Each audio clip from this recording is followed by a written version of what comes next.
Mes respects à tout le monde, bienvenue dans la forge du quantum. Aujourd'hui, base numéro 21, les fractions. Et on commence sans plus attendre par leur définition. Une fraction est la division non effectuée entre deux nombres entiers relatifs, qui seront notés n pour le numérateur, et d pour le dénominateur. La fraction est un nombre exact qui sera plus simple à utiliser dans les calculs que son équivalent décimal. Elle est représentée sous les formes suivantes. Ce signe est appelé obélus, utilisé en début de collège puis rapidement remplacé par la barre de fraction horizontale, plus pratique. Premier chapitre, les simplifications de fractions. Tu dois maîtriser parfaitement les tables de multiplication, abordées dans la base numéro 2, ainsi que les critères de divisibilité vus dans la base numéro 9. Si ce n'est pas le cas, tu trouveras leur lien dans la description de cette vidéo. Le but de la simplification est d'obtenir les plus petits numérateurs et dénominateurs et qu'ils soient premiers entre eux. Les modifications se feront uniquement par produit, multiplication ou division. Toute opération effectuée au numérateur devra être répétée au dénominateur, et inversement. Par exemple, il faut simplifier cette fraction. Les diviseurs de 12 sont 2, 3, 4 et 6. Ceux de 68 sont 2, 4 et 17. Il y a un diviseur commun entre le numérateur et le dénominateur, c'est 4. 68, c'est 4 fois 17. 12, c'est 4 fois 3. On simplifie par 4, donc 68 douzième est égal à 17 tiers. Le meilleur conseil que je peux te donner est de ne pas voir les nombres tels qu'ils sont au numérateur et dénominateur, mais comment les obtenir par produit avec le même facteur. D'où la maîtrise parfaite des tables de multiplication et des critères de divisibilité pour faire ces calculs très rapidement. Ces simplifications sont impératives avant tout calcul, en somme comme en produit, pour éviter celles qu'il faudra faire à fin, qui seront laborieuses et très chronophages. En parlant de calcul, on va commencer par les sommes de fractions. Pour additionner ou soustraire des fractions entre elles, il faut en premier les mettre sur le même dénominateur, par multiplication seulement, puis de sommer les numérateurs. Premier exemple, 5 tiers plus 4 cinquièmes. Mettre sur le même dénominateur, c'est trouver le nombre le plus petit, commun à 3 et 5. Ici, c'est 15 car 3 fois 5 est égal à 15. Donc, numérateur et dénominateur de 5 tiers multiplié par 5, numérateur et dénominateur de 4 cinquièmes multiplié par 3. Tu auras 25 quinzièmes plus 12 quinzièmes, soit 37 quinzièmes. Second exemple, 9 huitièmes moins 1 demi. Je rappelle que mettre sur le même dénominateur, c'est trouver le nombre le plus petit, commun à 8 et 2. Ici, ce sera 8 car 8 fois 1 et 4 fois 2 font 8. 9 huitièmes ne sera pas changé, multiplié par 1, c'est invariable. Par contre, multiplication du numérateur et du dénominateur du 1 demi par 4, pour obtenir 4 huitièmes. 9 huitièmes moins 4 huitièmes est égal à 5 huitièmes. Chapitre suivant, multiplication de fractions. Il suffit juste de multiplier les numérateurs entre eux, puis les dénominateurs entre eux pour avoir le résultat. 2 tiers fois 4 cinquièmes, c'est 2 fois 4, sur 3 fois 5, donc 8 quinzièmes.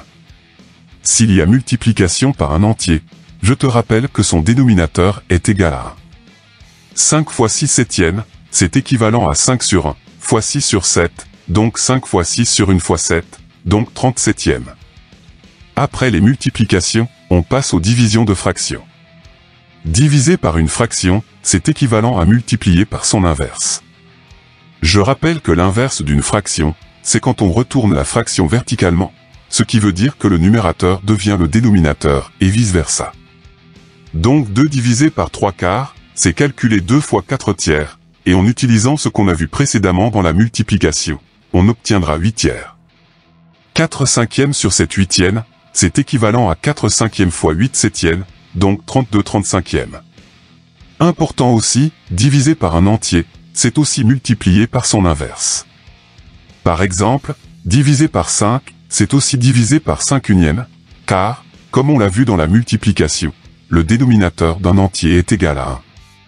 Donc 3 quarts sur 5, c'est 3 quarts fois 1 cinquième, donc 3 vingtièmes.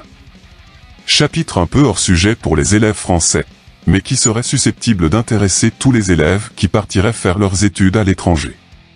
On va voir ce qu'est un nombre fractionnaire.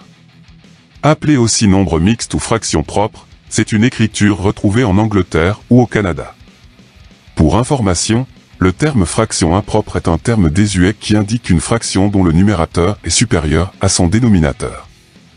La transformation en fraction propre consiste à la décomposer en une partie entière et une partie fractionnaire irréductible, strictement positive et inférieure à 1, comme on peut le voir dans l'exemple ci-dessous. 4 est la partie entière, 2/3 la partie fractionnaire. L'écriture est parfois linéarisée par l'utilisation d'un slash en puissance, c'est-à-dire que la fraction ne sera pas verticale comme précédemment, mais en diagonale. Cette façon de poser une fraction permet d'avoir le quotient et le reste de la division euclidienne du numérateur par le dénominateur. Si je pose la division de 14 par 5, le quotient est 2, le reste est 4. Le nombre fractionnaire sera donc 2 et 4/5. D'une manière générale, en posant la division euclidienne comme ceci, le nombre fractionnaire sera le quotient et reste sur diviseur. Le passage de la fraction propre à l'impropre se fera suivant cette formule. C'est logique, on met juste la partie entière sur le même dénominateur que la partie fractionnaire, et on somme les numérateurs. Les calculs avec ces nombres fractionnaires obligent leur transformation en fraction standard. Cette écriture n'apporte aucun avantage dans ce cas-ci. Par contre, elle permet d'encadrer plus facilement la fraction entre deux entiers. Par exemple, 14/3, c'est 4 et 2/3, qu'on peut facilement placer entre 4 et 5, chose un peu plus compliquée avec le 14/3. Chapitre suivant, c'est quoi une fraction périodique? Appelée décimale périodique ou décimale récurrente, c'est un nombre à virgule avec partie décimale dans laquelle il y a répétition d'un ou plusieurs chiffres, à intervalles réguliers. Une fraction périodique, de période non nulle, sera toujours un nombre rationnel, jamais un nombre décimal. La partie périodique sera signalée par un trait au-dessus d'elle, comme on peut le voir dans ces deux exemples. D'autres écritures existent, comme un point au-dessus de chaque chiffre de la période, ou un trait en dessous à la place du trait au-dessus, ou encore la période entre crochets. La plus utilisée est celle affichée sur ton écran. Je vais te montrer comment transformer cette fraction périodique en une somme de deux fractions irréductibles. La procédure est simple. La première fraction sera la partie non périodique écrite avec un dénominateur puissance de 10 qu'il faudra simplifier si nécessaire. Il faudra ensuite repérer la période, qui deviendra le numérateur de la seconde fraction. Tu comptes le nombre de chiffres de la période, que tu appelleras n. Tu repères maintenant la position après la virgule du premier chiffre de la période, qui sera noté P. Le dénominateur de la seconde fraction sera calculé avec la formule suivante, 10 puissance n, moins 1, facteur de 10 puissance p-1. Si besoin, il te faudra réduire cette seconde fraction pour la rendre irréductible. Je vais te montrer deux exemples pour que tu comprennes. Voici le premier. Sa partie non périodique est 1,23, que tu vas transformer en 123 centièmes. La période est 456, elle possède 3 chiffres, donc n est égal à 3. 456 commence à la troisième position après la virgule donc, p est égal à 3. 10 puissance 3, moins 1, facteur de 10 puissance 3 moins 1, c'est égal à 99 900. La seconde fraction sera 456 sur 99 900. Qui peut être réduite en 38 sur 8325. A est égal à 123 centièmes, plus 38 8325e. Second exemple un peu plus corsé. Sa partie non périodique est 38,91, que tu vas transformer en 3891 centièmes. La période est 7865, elle possède 4 chiffres, donc n est égal à 4. 7865 commence à la troisième position après la virgule donc, p est égal à 3. 10 puissance 4, moins 1, facteur de 10 puissance 3 moins 1, c'est égal à 999 900. La seconde fraction sera 7865 sur 999 900, qui peut être réduite en 143 sur 18 180. B est égal à 3891 centièmes, plus 143 18 180e. On termine avec l'écriture décimale. C'est la transformation d'une fraction en nombre à virgule. Si le nombre de chiffres est défini après la virgule, ce sera un décimal, comme par exemple 5 quarts qui fait 1,25, donc 2 chiffres après la virgule, ou 628e qui est égal à 0,046875 donc, 6 chiffres décimaux.